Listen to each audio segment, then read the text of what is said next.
Over the last couple of weeks, one of the main things we've been hearing about Thomas Partey was about his contract negotiations and whether or not he would re-sign for Arsenal and stay for the next year or two, because in the last season, Partey was very pivotal and he was very important to the team, especially in the Premier League and the Champions League, and he was a key player. The thing is that with Thomas Partey, he was always around the club, he was always part of the first team, but if we were to be honest with ourselves, there was always this particular case that I'm about to talk about going on behind the scenes, and there was a lot of allegations and there wasn't anything completely concrete that was happening until very recently. On the 4th of July, the police have charged Thomas Partey with 5 counts of grape, I can't say the R word, so I'll say grape, and 1 count of SA. Now, the allegations involve 3 women. 2 of these offences happened against 1 woman, 3 of these offences happened against another, and 1 assault happened against a third. Now, these are very big offences. These are humongous allegations, and to be honest, I have no further idea more about this case. I'm just here to tell you guys what's going on.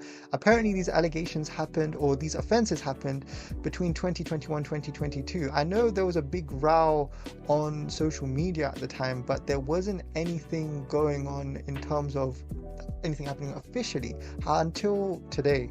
And the timeline goes is that in February 2022 there was an initial allegation received, and then the police opened the investigation. In summer 2022, Partey was arrested, but he wasn't publicly named. So if you remember a couple of years ago, there was reports of somebody doing these sorts of allegations, but there wasn't a name being brought up, but Partey's name was rumoured to be one of those people. However, Partey remained playing up until this point, at the end of the season, and then in January 2025, the CPS essentially received a full evidence file from the police, essentially, but there was a case review that went underway, and then in July 2025, as of now, the CPS authorised charges, and now Partey is formally and officially charged under the Westminster Magistrate Court for the 5th of August 2025. So there's going to be a whole court case now. Look, from Partey's side, he denies all of the charges. His lawyer, Jenny Wiltshire, states that he's fully cooperated with the police and the CPS and welcomes the opportunity to clear his name. As of now, he's on bail and he hasn't been remanded in custody, but the case is ongoing, and the CPS emphasizes the importance of fair trial, and he warns against public speculation that could go against the judicial proceedings. Partey was somebody that wanted to renew his contract. There was talk with Arsenal, but unfortunately that hasn't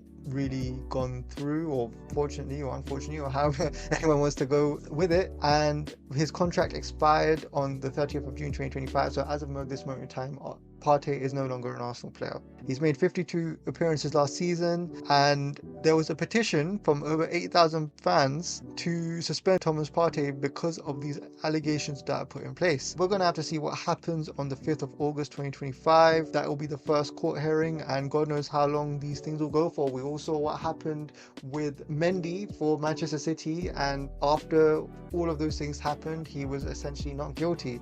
So as of now, it's 5 counts of grape, 1 count of SA, involves 3 women. The time frame was between 21 to 22. The investigation first started in February 2022, but it took around 3 years later for there to be something officially done about it and for there to be a court case about it. Now, as of my thoughts, we're just going to have to wait and see what's going on with Thomas Partey, but as of this moment in time, he's no longer an Arsenal player, and it does make sense from a transfer perspective in terms of Arsenal getting in the players, the midfielders such as Zubimendi and Norgard, to essentially replace Thomas Partey, because this was something that was always going to be in the works. This was always something that I thought Arsenal may or may not have knew about, especially in the past, but they probably didn't know, or maybe they did, but to be honest, we can never really truly know. But as of this moment in time, this is what's going on with Thomas Partey, and we're just going to have to wait and see what happens, go through the court proceedings, and then if he is guilty of those things, then the law will have to take their decisions and make their measures in doing what needs to be done with Thomas Partey, and if he's not guilty, then vice versa, essentially.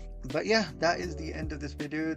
Mainly just wanted to talk about the situation with Thomas Partey, and overall I just think that this Arsenal knew something like this may or may not could have happened, especially since this happened in 2022. So now that Partey has finished his contract, I think they sort of wiped their hands with it, and that's why they've gone for players like Zubimendi and Norgard and so on and so forth, rightly or wrongly. I think that's just the way it was always going to go, and that's probably a big reason why Arsenal decided not to renew his contract. But it's very funny how as soon as Partey has left the club, that this court case has come about. It's very strange. That's all I can say about it. But yeah, that's the end of this video. Hopefully like and subscribe. This is more of an informative piece about what's been going on in the world of football, and especially with Arsenal Football Club, and these are just my thoughts about the situation. But yeah, that's it from my side. Hope to see you soon in the next video. Please like, subscribe, and see you soon.